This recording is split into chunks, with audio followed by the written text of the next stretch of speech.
Hi there, my name is Christiane Brennan and I work as one of the career coaches here at TU Dublin, and I'm here just to give you a few hints and tips about how to prepare best for the online fairs that are going to be happening at TU Dublin and Grad Ireland over October. So just first of all, just with respects to the virtual careers fairs and how they are different from a traditional careers fairs where you're in person, is that you'll have the chance to book a slot with an employer in a particular room. So it's basically a one-to-one with different employers. And what's going to be really important is that you research which employer that you want to talk to most. So you need to look at the employers that are coming, because there's going to be a lot of them there, and choose which one is the one that interests you most. So have a look at their website, have a look at their information on their careers pages, and really choose carefully and find out as much as you can about them, because one of the first questions that they will ask is, why do you want to talk to us? So you don't want to go into that question blind. You want to have thought about what is it that attracts you to them, and also to find out about the roles. What are the sorts of roles that are on offer, and why do they particularly attract you as well? Just a couple of quick hints and tips is, one, make sure that your technology is really strong. So make sure that if you're on broadband, that it's working well, or your Wi-Fi is working extremely well.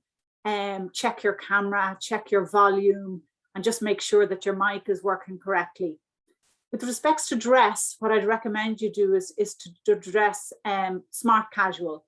So just that you're not in your trackies, or just that you're looking smart and presentable. Make sure that you speak slowly and clearly, and just make sure that there's no clutter behind you, so that your background is very sharp, clear, tidy. Of course, during these interviews, sometimes technology might fall from your point of view or from their end either. So just be careful of that and be adaptable to whatever happens with respects to technology, and just get back on track as soon as you can again. And the final thing, which we'll be mentioning a little bit later, is just to follow up from these meetings with a little note, just to thank them for their time, and follow up on anything that you promised you'd do following the meeting that you had with them. So just when you enter the room and you have your conversations with the employers, just have questions prepared to ask them. So it could be things like, what are you looking for in a candidate? And this can be really useful and help you when you're filling out your CV or your application form. What sort of responsibilities would a new graduate have? What sort of projects would they be working on? Or would there be maybe much in-house training, or would there be a chance to be mentored by a senior staff member? So just have some questions prepared to ask them, because they will ask you, do you have any questions for us? So what I would say to you is to ask questions that you wouldn't have gotten easily from their website, because it might just show that you haven't done enough preparation. So you want to make sure that you show that you have researched them and are asking some right questions to them. It isn't a job interview. However, you do want to make the best opportunity to sell yourself as best you can. And often at the very beginning, they might say, well, would you like to introduce yourself to us, or tell me a little bit about yourself? So here, what's a good idea is to talk about yourself with respects to your skills, your education, your work experience, any volunteering you have done to date, and how it might be relevant to them and the work that they do and the roles that they have on offer. Having a look at some of the questions that they might ask you is, might ask you, why are you interested in chatting to us? So there, it's really important to show that you have done some research in them, and that you are showing that you're very keen on what they do and the opportunities that they have available. What was the favorite part of your course, or the least favorite part of your course? Why did you choose to study this degree in the first place? Or if some of you had the opportunity to do the placement during COVID, they might ask you about that. Or if you didn't do placement, was there a project that you did instead? And tell them about that. Projects are an area that they're often really interested in. You possibly haven't chosen your final year project yet, but you might have ideas about what you want to do it in. And that could be a really nice piece of conversation to have with them about it.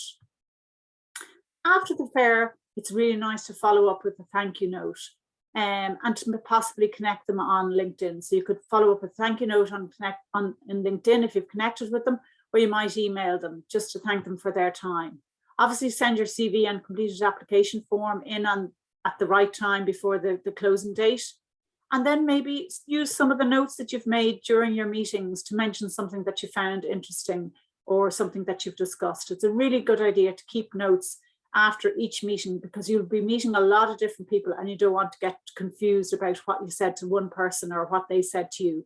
So just keep those notes very sharp and very clear and up to date. So just finally, here are some top tips. Be prepared, research the employers that you want to speak to and find out about them and what makes them different. Choose really carefully who you want to talk to. Have some questions prepared to ask them, but also be prepared to be asked questions by the employer from their point of view. They will want to know more about you and what you've done to date. Be professional in all your communication. Take notes as you go along and make sure your technology works really, really well. And then after the meetings is to have a follow-up with a thank you for their time and to make sure that you put in your application on time and not missing the closing date.